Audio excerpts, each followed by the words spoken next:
네, 간증으로 이제 너무 잘 알려진 실화, 실제 있었던 이야기 하나를 이제 소개하고자 합니다. 1950년대에 미국의 10대 재벌의 회장이 있었습니다. 1950년대에 굉장히 부를 가진 미국에서, 한국이 아닌 미국에서 재벌 10대 재벌 안에 들었다는 건요, 대단한 부와 이제 그런 재산을 가졌다라고 할 수 있습니다. 근데 이 재벌 회장이 어떤 병에 걸렸는데 그 병 이름이 전신무력증입니다. 전신무력증. 그러니까 전신무력증은요, 굉장히 이제 밥도 먹기 싫고 사람도 만나기 싫고 만사가 귀찮아서 아무것도 하기 싫은 그런 병이 전신무력증이라고 할 수가 있죠. 사람들도 이제 안 만나고 숨 쉬는 것 외에는 아무것도 하기 싫은 병에 이제 걸린 것입니다. 어쨌든 이 미국의 10대 재벌 이 회장이 엄청난 재산을 가지고 있기 때문에 전신무력증을 치료할 수 있는 것을 다 해보려고 치료를 안 해본 것이 없을 정도로 다 이렇게 치료를 이제 했습니다. 근데 백약이 다 이제 소용이 없어서 미국에서 이제 치료하던 정신과 의사가 그 당시에 세계 최고의 정신분석 의사인 스위스의 융 박사를 찾아가서 치료받기를 이제 권유한 거죠. 여러분, 상담을 공부하는 분들은요, 그 프로이드의 제자 융 박사를 모르는 사람이 없을 정도로 세계에서 최고의 권위자라고 할 수가 있습니다.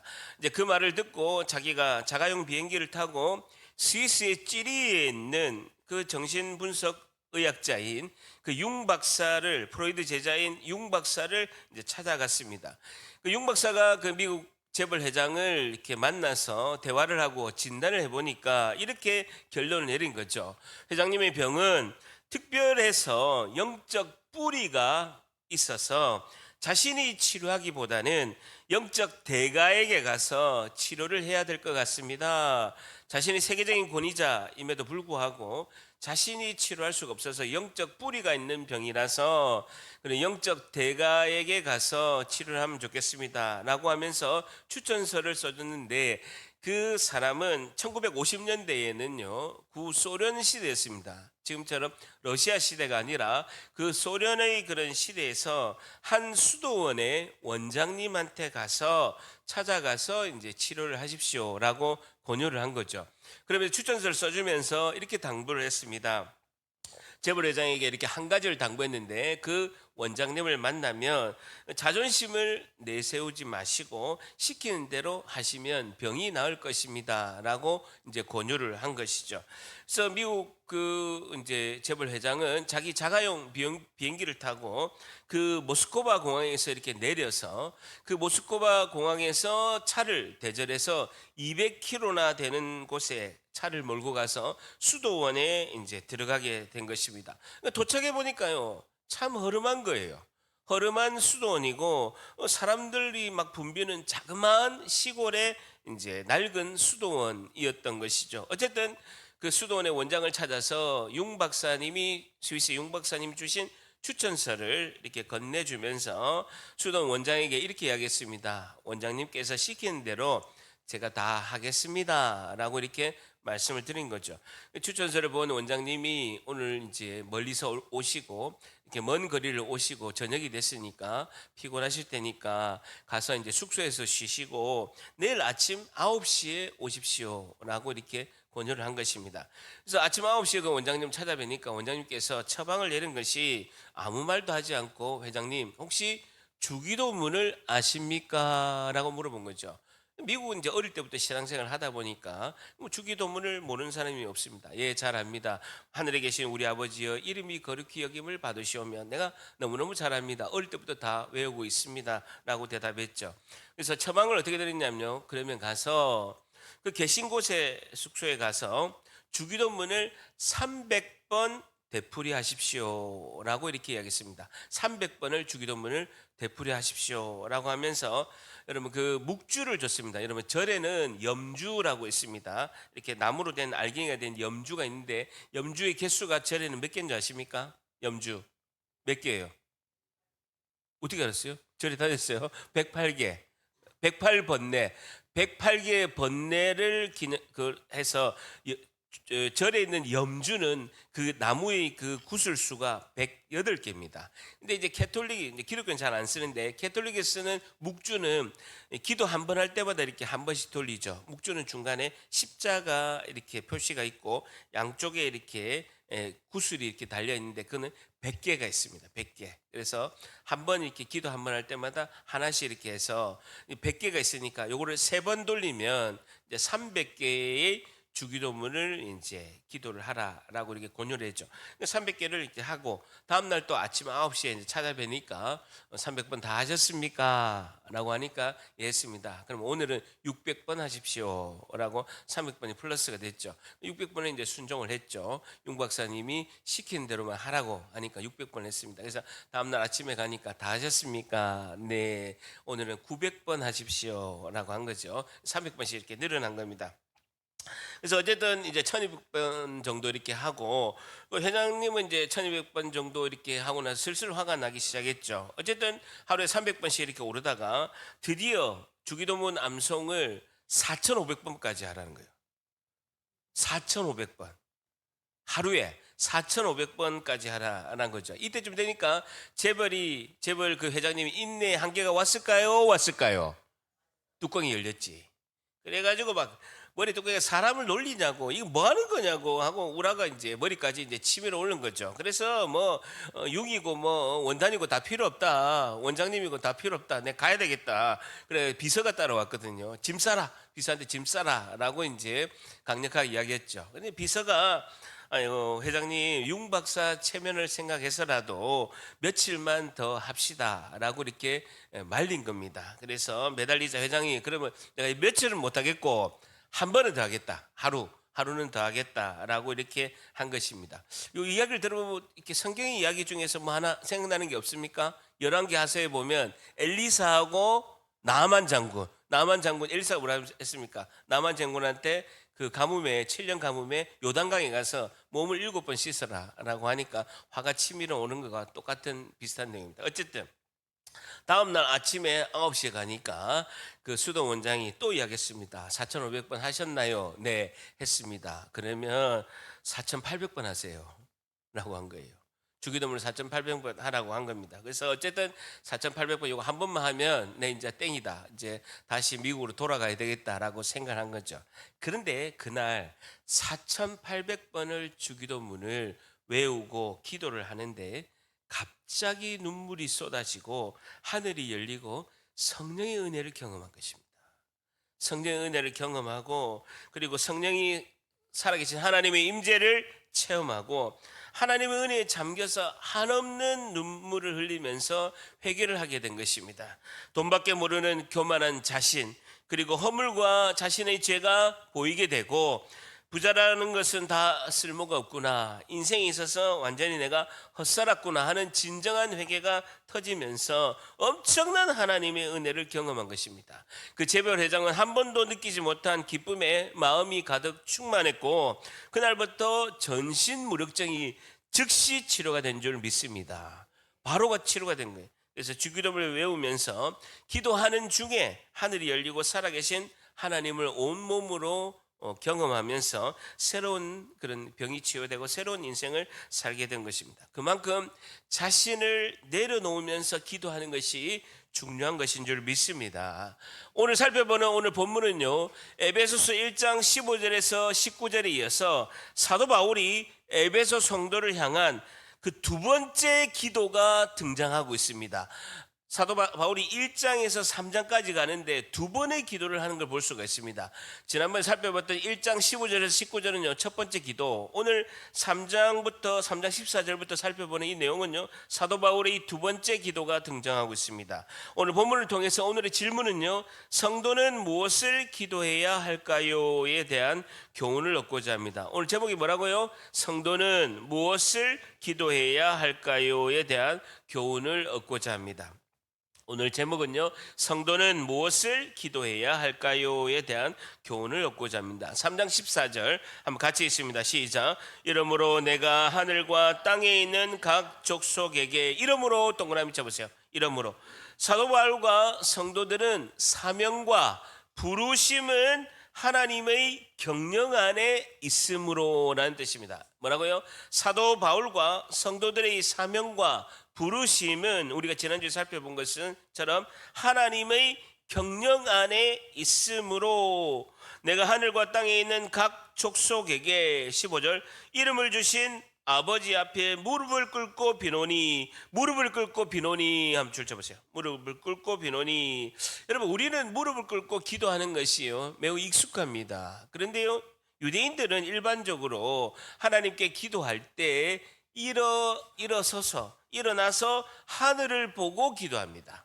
일어나서 하늘을 보고 기도. 예수님도 하늘을 보고 일어서서 이제 기도하신 경우가 많으셨죠. 근데 무릎을 꿇고 비노니라는 이 뜻은 특별히 하나님께 순종하오니라는 뜻입니다. 하나님께 복종하오니라는 의미가 있는 것입니다. 하나님께 복종하오니. 구체적으로 이름을 주신 아버지 앞에 이름을 주신 동그라미 쳐보세요. 이름을 주신 동그라미를 치면 이름을 주신다라는 것은요 창조주를 의미합니다. 창조주.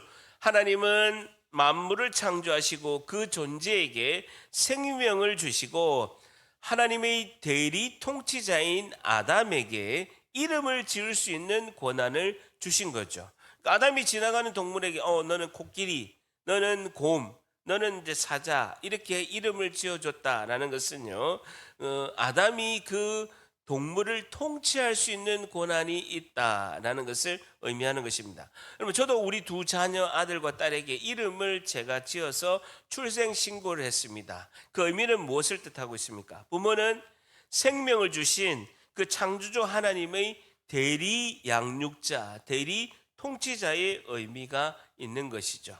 자, 3장 14절을 보게 되면요 각 족속에게 동그라미 쳐보세요. 각 족속은요 가족과 후손의 의미가 있다라는 것이죠. 가족과 후손의 의미가 있는 것이죠. 어쨌든 14절과 15절의 의미를 합쳐보면 하늘과 땅에 있는 모든 가족과 후손의 진정한 아버지가 되시는 분은 누구시다? 창조주 하나님이시다라는 겁니다. 하늘과 땅에 있는 모든 가족과 후손의 진정한 아버지가 되시는 분은 누구라고요? 창조주 하나님이시다라는 것입니다. 그래서 모든 족속은 하나님께로 돌아와야 되고 그분 앞에 무릎을 꿇어야 한다, 순종을 해야 된다라는 의미가 있죠. 그래서 신앙의 기초는요 우리가 누구를 향하고 그리고 누구 앞에 순종하고 누구에게 기도하는 것이 너무나 중요하다라는 것입니다. 세상 사람들은 돈과 권력 앞에 무릎을 꿇습니다. 돈과 권력 앞에 무릎을 꿇는데 우리는 누구 앞에? 하나님을 향하고, 다 같이 절단합니다. 하나님을 향하고 하나님 앞에 순종하고 하나님께 기도하자. 한번 들어보세요. 여러분, 기도는요 우리가 기도 응답을 받았다라는 것은 어떤 의미가 있습니까? 우리가 기도 응답을 받았다라는 것은요 그 기도가 이루어지는 것을 응답이라고 생각하는 경우가 많이 있습니다. 그렇죠? 우리가 기도 응답을 했다라는 것은 내가 기도를 이렇게 했는데 그것이 이루어졌다라는 것을 기도 응답을 받았다라고 생각할 수가 있습니다. 근데요 기도 응답은요 하나님이 나의 기도를 들으시면 그것이 기도 응답이다라는 것이죠. 여러분, 기도 응답의 핵심은요 하나님의 때와 하나님의 방법으로 하나님이 결정하시는 거예요. 다시요, 기도 응답의 때와 방법은 하나님이 결정하신 겁니다. 여러분 보세요. 저를 보세요. 우리 어린아이가 있는데 어린아이가 이마트를 갔어요. 근데 굉장히 보기 좋고 그런데 위험한 장난감이야. 아주 어려. 한 2살밖에 안 됐는데 그걸 놀면요 얼굴도 다치고 자기 몸을 다칠 수가 있는 거예요. 그렇기 때문에 장난감을 사달라고 이마트에서 땡깡을 부린다고 해도 부모가 사주지 않습니다. 왜? 위험하니까 사주지 않는 거죠. 그럼 어린아이는 생각할 때 어떻게 합니까? 지금 당장 사주는 것이 기도응답이라고 생각하죠. 그렇죠? 어린아이는 부모가 지금 당장 장난감을 사주는 것이 기도응답이라고 생각합니다. 근데 부모는 자녀를 생각해서 위험하니까 지금 안 돼. 너 10살이 되면 사줄게. 부모는 능력이 있어요. 사줄 수 있는 돈도 있다라는 거예요. 그런데 지금은 위험해. 그러니까 10살이 되면 아빠가 이마트에 와서 사줄게 라고 하는 것이 기도응답이다라고 하는 것이죠. 여러분, 그러면 자녀는 이거 사주세요 라고 요구하면 되는 것이 아니라 아빠한테 이렇게 이제 요청을 해야 되는 거죠. 아빠, 이것을 사야 되는데 아빠가 언제 시간이 되십니까? 라고 물어봐야 되는 거죠. 다시요. 아빠, 이거 사주세요. 이게 아니라 아빠, 제가 이것을 가졌으면 좋겠는데 사야 하는데 아빠가 언제 시간이 되십니까? 라고 이제 물어보는 거죠. 그럼 응답은 어떻게 됩니까? 아, 그래? 그럼 아빠가 이때가 좋은데 그때 되면 우리가 가서 같이 사러 가자. 이것이 응답이죠. 그러니까 시간은 우리가 정하는 게 아니에요. 아빠가 맞추는 것처럼 우리의 아버지 되신 하나님께서 기도의 응답의 때는 그분의 권한에 있는 줄 믿습니다. 기도는 뭐냐? 하나님께 계속 대화하고 사귐의 응답이 기도 응답이다라는 것이죠. 자, 사도 바울은 본격적으로 기도 제목 세 가지를 가지고 16절부터 이제 기도를 하고 있습니다. 여러분, 에베소서에 있어서 3장 16절이 가장 중요한 절입니다. 3장 16절이 가장 중요한 절입니다. 주제이고 에베소서의 주제는 그리스도 예수 안에서, 두 번째는요 속사람의 강건함. 3장 16절, 요한복음 3장 16절이 가장 중요하듯이 에베소서도 3장 16절이 가장 중요하다는 3장 16절 같이 있습니다. 시작. 그의 영광의 풍성함을 따라 그의 성령으로 말미암아 너희 속사람을 능력으로 강건하게 하시오며. 속사람 동그라미 쳐보세요. 속사는 원어를 보니까 에소 안트로포스라는 단어인데요, 내면의 마음, 영적 자아를 말하고 있습니다. 속사람이란 건요, 내면의 마음, 영적 자아를 말하고 있습니다. 원어가 에소 안트로포스라는 단어는요, 내면의 마음, 영적 자아를 말하고 있는데 넓은 의미에서는요, 우리의 영혼육을 말하고 있습니다. 우리의 영혼육이 속사람, 넓은 의미에서 영혼육을 말하고 있죠. 강건하게 하시오며, 강건하게 동그라미 쳐보세요. 헬라어로 크라타이오라는 단어인데요, 건강하게 하다, 강하게 하다라는 뜻입니다. 건강하게 하다, 강하게 하다라는 의미가 강건하게 하시오며라는 것입니다. 자, 그래서 속사람이 영혼육이 건강하게 강하게 되려면 16절에 뭐라고요? 그의 성령으로 말미암아라는 것이죠. 성령 하나님께서 능동적인 사역으로 가능하다라는 거예요. 그러니까 우리가 영혼육이 건강하고 강하려면 그 누가 하신다고요? 성령 하나님이요. 우리의 힘으로 되는 것이 아니라 누구 하신다고요? 성령 하나님이 하신다는. 그의 성령으로 말미암아라는 뜻이죠. 한 줄 쳐보세요. 그의 성령으로 말미암아라는 것은요, 성령 안에서라는 뜻입니다. 그리스도 예수 안에서, 성령 안에서라는 의미이죠. 다시 말해서 성령 하나님께서 우리의 영혼육을 폭 감싸야 우리가 건강하게 되고 강건하게 된다라는 것입니다. 마치 어미 닭이 그 달걀을 폭 감싸듯이, 보호하듯이 지켜주고 따뜻하게 이렇게 감싸는 것, 이것이 속사람이 강건함이다라는 것이죠. 영혼육이 건강함이라는 거죠. 우리의 내면이 성숙해짐, 이런 뜻이죠. 인간의 노력으로 되지 않고 뭐로 된다고요? 성령님이 하신다라는 겁니다. 오늘 첫 번째요, 성도는 무엇을 기도해야 할까요? 첫 번째, 영혼육이 성령으로 강건하게 하옵소서. 영혼육이 성령으로 강건하게 하옵소서. 기도가 어떻게 된다고요? 영혼육이 성령으로 강건하게 하옵소서. 이 기도를 해야 된다는, 여러분, 다오다오다오다오다오 이거 하지 말고 영혼육이 강건하게 하옵소서. 여러분, 많은 물질을 가지면 뭐합니까? 영혼육이 건강해야죠.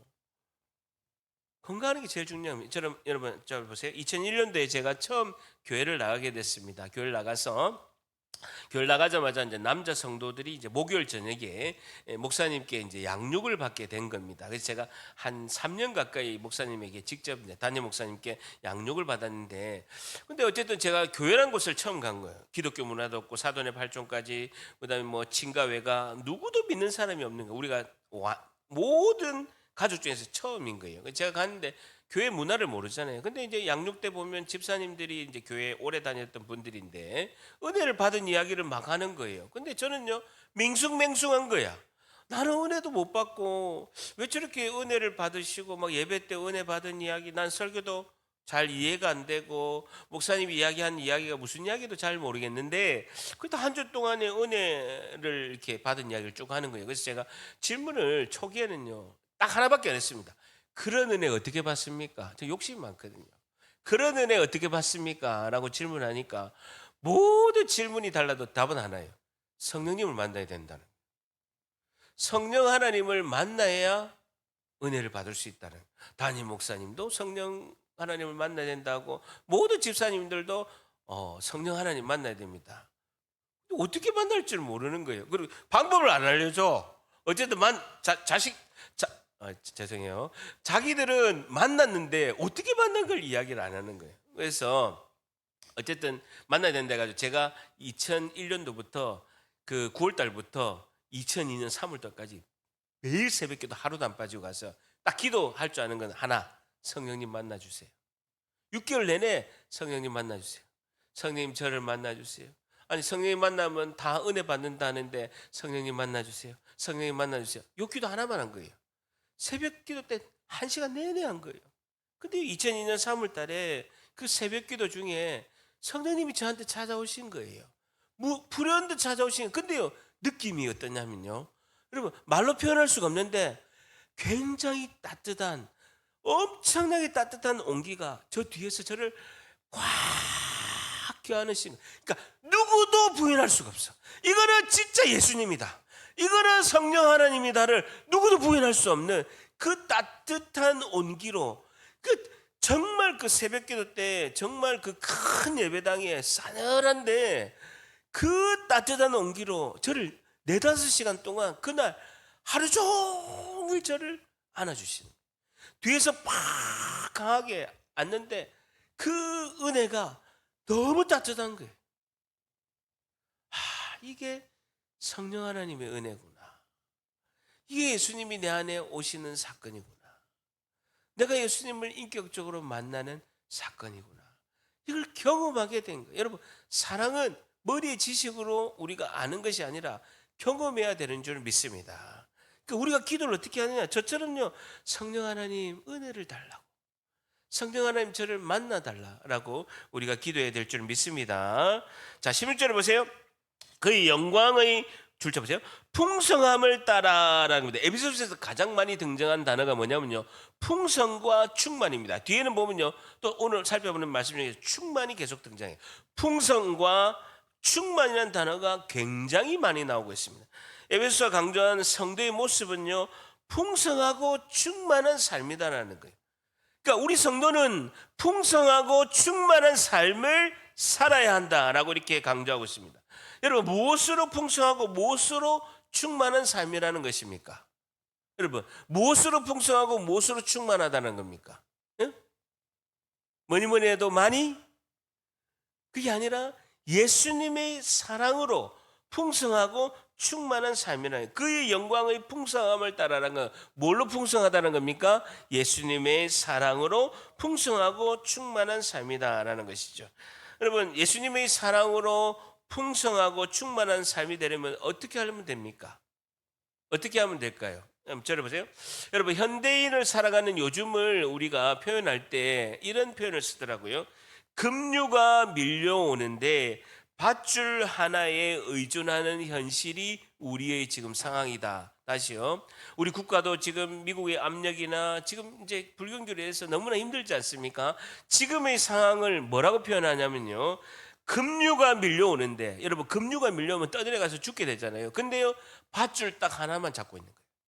밧줄 하나만 딱 잡고 그 밧줄 하나에 의존하는 것이 우리의 현실이다는, 지금 우리의 삶이 그렇다는 거예요. 우리 국가도 그렇고 우리도 마찬가지로 급류가 밀려오는데 밧줄 하나에 의존하는 현실이 우리 지금 현재 상황이다라는 것이죠. 여러분, 제가 AI 특강, 저는요 좀 이렇게 멀티 어답터라서 뭐 새로운 거 나오면 이렇게, 컴퓨터도 그렇고 옛날에 보면 막 엑셀, 파워포인트도 옛날에 배웠고 컴퓨터도 일찍 배웠거든요. 그래서 AI가 온다라고 해서 6개월 전에 AI 특강을 제가 이제 듣게 된 겁니다. 그래서 그 강의를 듣고 지금 6개월이 지났잖아요. 근데 6개월 전에 강의가 옛날 강의가 된 거예요.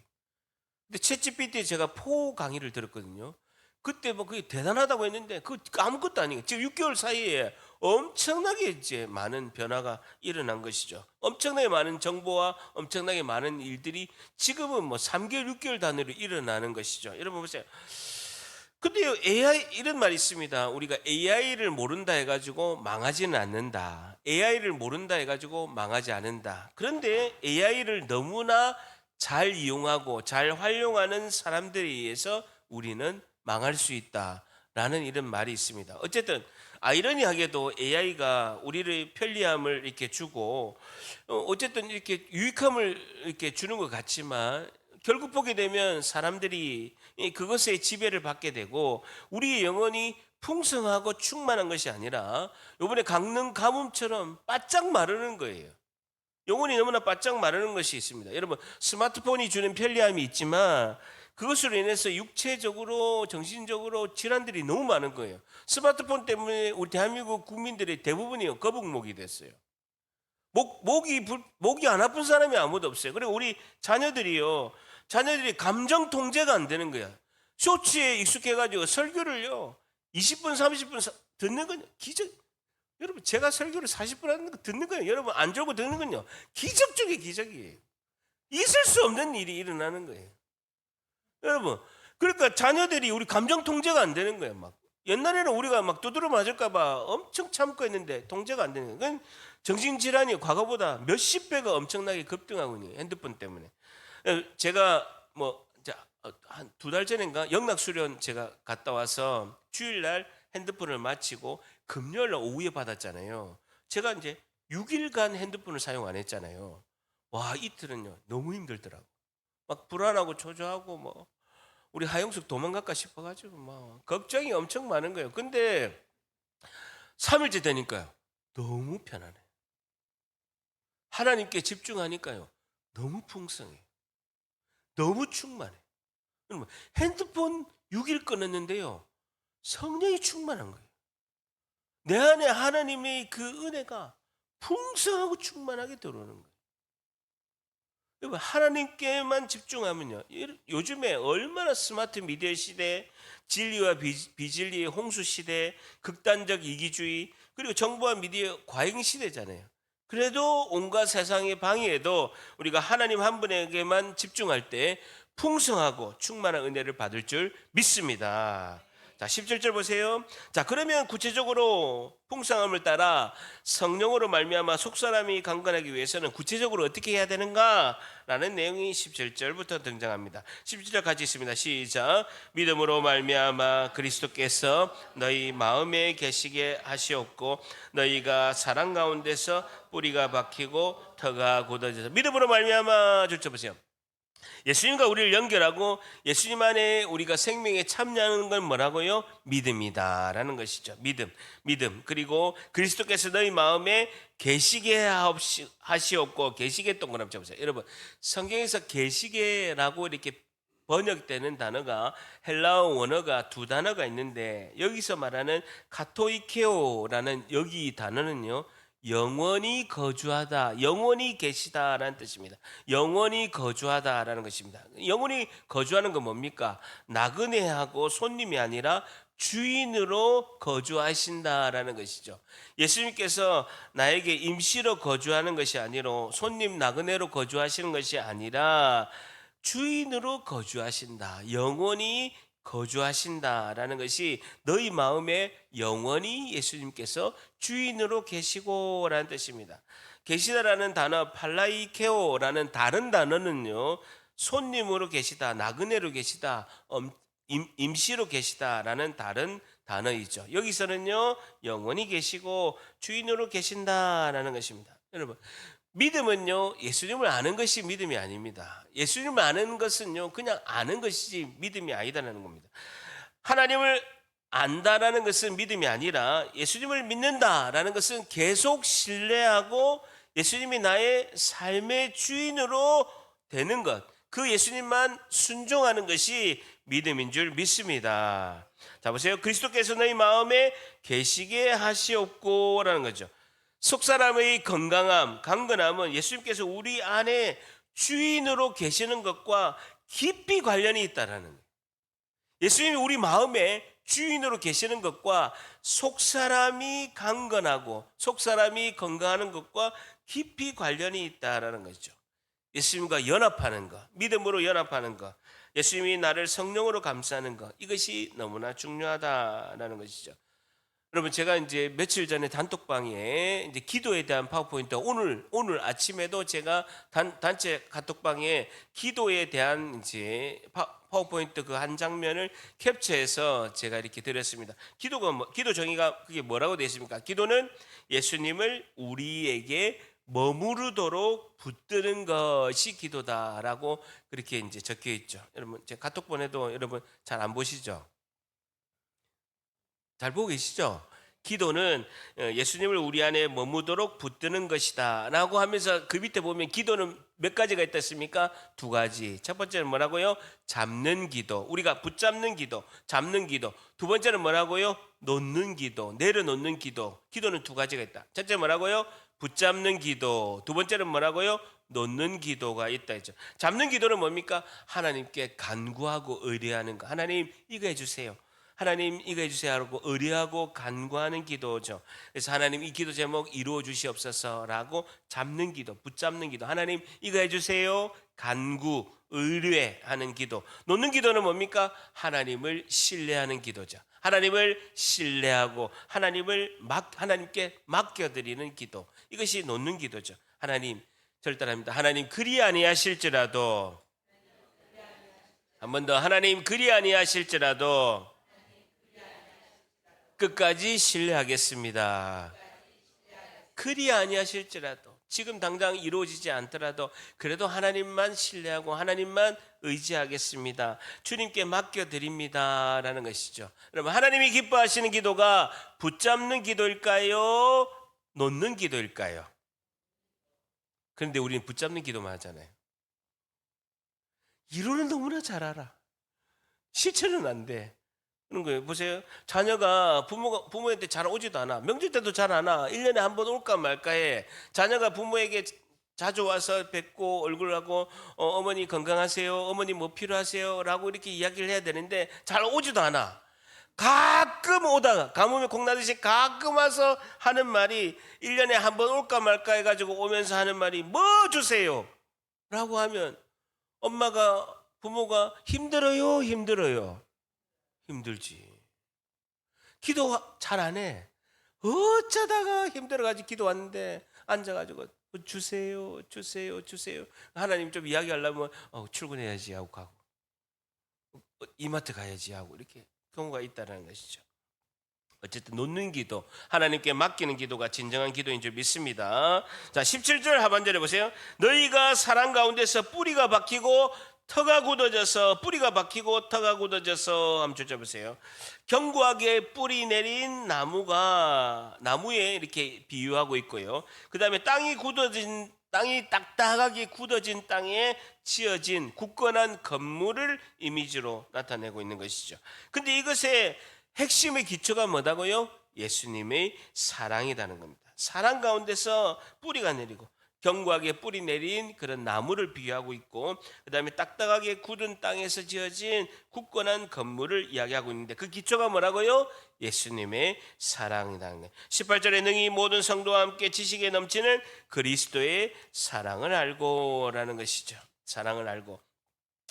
하나님께서 만세전에 우리를 택하시고 우리를 다시 살리신 이유가 사랑이신데, 그러면서 사도 바울은 능히 모든 성도와 함께 지식에 넘치는 그리스도의 사랑을 알고 라는 겁니다. 모든 성도들이 함께 그 예수님의 사랑을 알기를 간절히 간구한다는. 자, 그런데 그 예수님의 사랑이 19절 같이 있습니다. 시작. 그 너비와 길이와 높이와 깊이가 어떠함을 깨달아 하나님의 모든 충만하신 것으로 너희에게 충만하게 하시기를 구하노라. 그 너비 동그라미 치시고, 길이 동그라미 치시고, 높이 동그라미 치시고, 깊이 동그라미 쳐보세요. 이걸 어떠함을 깨달아라는 겁니다.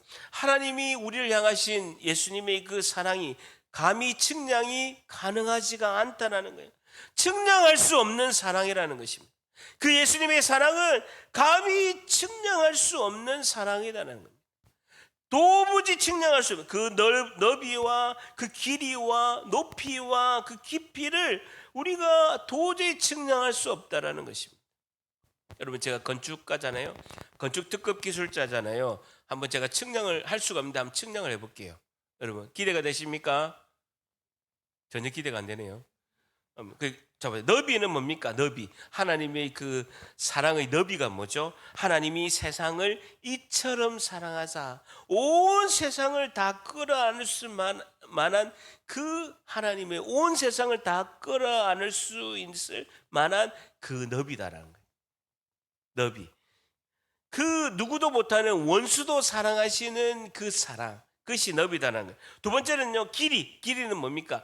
그 하나님의 사랑이 창세부터 영혼까지 이어져가는 그 이어갈 수 있는 그 사랑이라는 거예요. 그 길이가 어느 정도 기냐면요, 창세 전부터 영원까지, 끝이 없는 영혼까지 이어져가는 그 사랑이다라는 것이죠.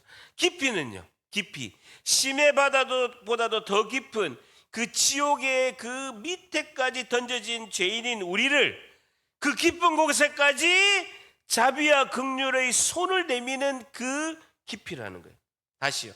우리는 예수님을 만나지 않았다면 그 지옥의 심해 바다보다도 1000m, 2000m보다 더 깊은 그 지옥의 그 불뚜껑 밑에까지 빠져가는 우리를 그 예수님의 자비와 긍휼의 손이 그 깊이까지 내려가서 우리를 건져내신 줄 믿습니다. 그 깊이라는, 높이는 뭡니까? 건져내서 어디에 하셨습니까? 하늘의 하나님 보좌 우편에 하나님 자녀로 우리를 높이신 줄 믿습니다. 이게 높이라는 거죠. 이해가 되시죠?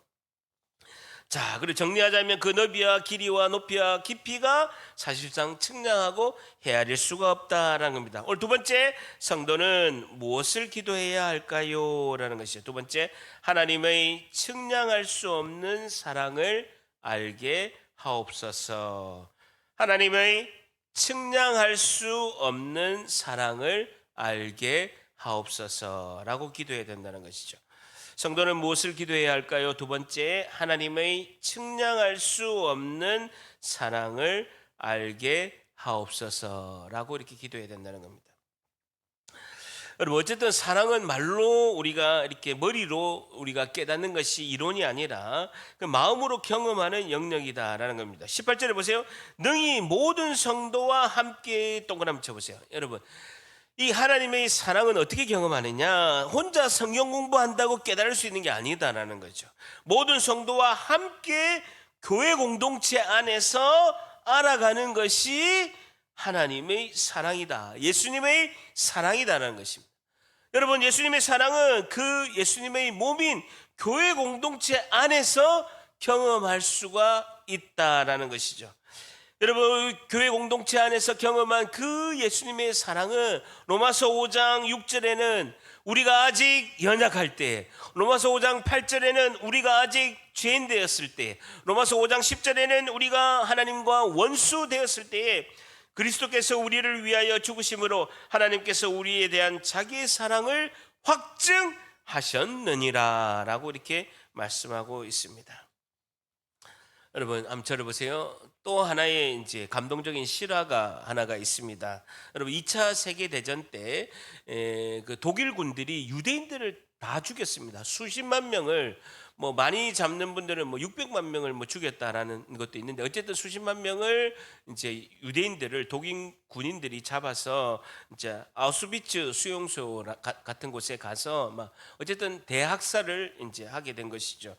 근데 어쨌든 어떤 귀족 부인이 있었는데, 귀족 부인이 출신이 부모가 이제 유대인이었던 것이죠. 근데 귀족임에도 불구하고 유대인이라는 이유로 독일군에게 잡혀가지고 그 무시무시한 아우슈비츠 수용소에 이제 끌려가게 된 것입니다. 여러분, 이 귀족 부인은요, 어릴 때부터 귀족이라서 단 한 번도 주방에서 손에 물을 붙여 본 적이 없을 정도로 고귀하고 어릴 때부터 풍족하게 이제 삶을 살아오게 된 것이죠.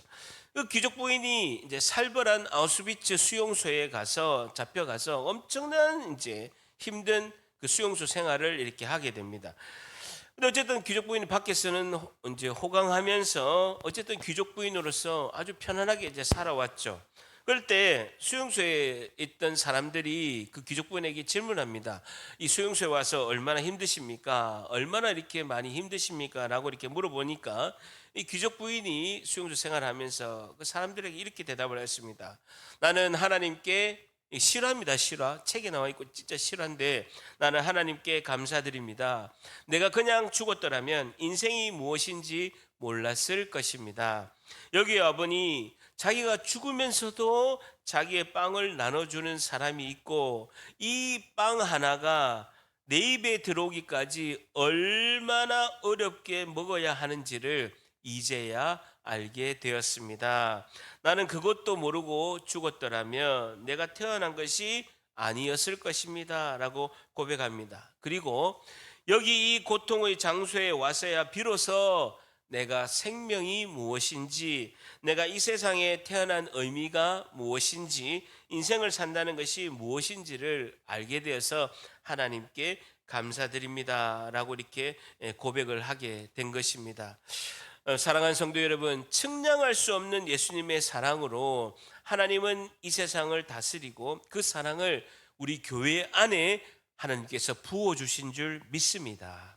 그 부어주신 그 사랑이 교회 안에서 뿌리가 박히게 하시고 그 사랑으로 충만히 채워가신다고 그렇게 말씀하고 있습니다. 19절 한번 더 같이 읽습니다. 시작. 그 너비와 길이와 높이와 깊이가 어떠함을 깨달아 하나님의 모든 충만하신 것으로 너희에게 충만하게 하기를 구하노라 라는 겁니다. 오늘 마지막 세 번째, 성도는 무엇을 기도해야 할까요? 세 번째, 하나님의 사랑으로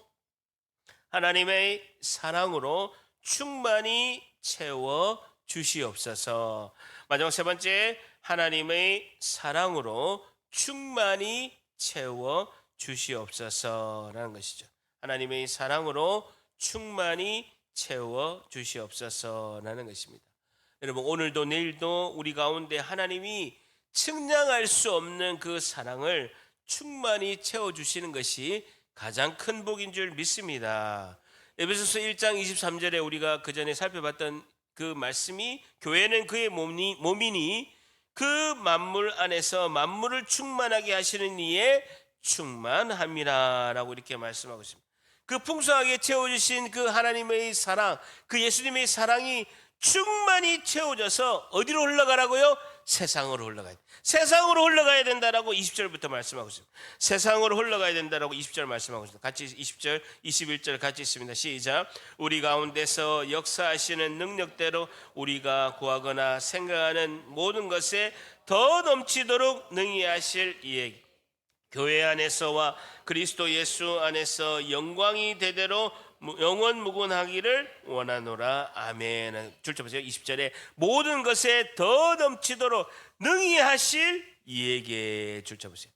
그러니까 하나님께서는 교회에게 풍성히 충만히 채우시고 이게 흘러 넘칠 정도로 넘쳐서 세상으로 넘치게 하신다는, 모든 것을 더 넘치도록 능히 하실 이에게라는 겁니다. 여러분, 하나님의 능력이 이 정도라는 겁니다. 우리에게 충만히 부어주시고 그것이 더 넘쳐서 세상으로 흘러가게 하는 것은요, 능히 하실 일, 그 능력을 가지신 분은 하나님 한 분이신 줄 믿습니다. 여러분, 우리가 성숙하게 되는 것, 하나님의 사랑이 세상으로 흘러가서 흘러 넘쳐가지고 교회가 부흥하게 되는 것은 우리의 능력이 있지 않고 하나님의 능력에 있는 줄 믿습니다. 여러분, 우리가 성숙한 거 우리 힘으로 되는 게 아니에요. 여러분, 우리의 그리스도의 예수님의 사랑이 우리 안에 충만히 풍성해져 가지고 이게 흘러서 세상으로 흘러가 가지고 전도가 되고 그 사람들이 우리 교회에 이렇게 부흥이 되는 것은요, 하나님의 능력이 있다라는 것이죠. 여러분, 우리가 놓는 기도, 하나님을 끝까지 신뢰하고 의지하는 기도를 그래서 해야 되는 줄 믿습니다.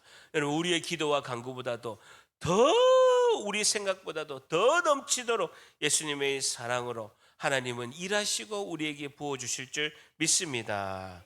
사랑하는 성도 여러분, 교회만이 소망인 줄 믿습니까? 한 번 더, 교회만이 소망인 줄 믿습니까? 왜 교회만이 소망입니까? 여러분, 하나님은 교회를 통해서 일하시고 하나님은 교회를 통해서 열매 맺으시고 하나님은 교회를 통해서 영광을 받으실 줄 믿습니다. 하나님은 그것을 위해서 교회의 머리로 예수님을 보내주신 줄 믿습니다. 교회의 머리는 예수님이고 우리는 교회의 몸이다라는 것이죠.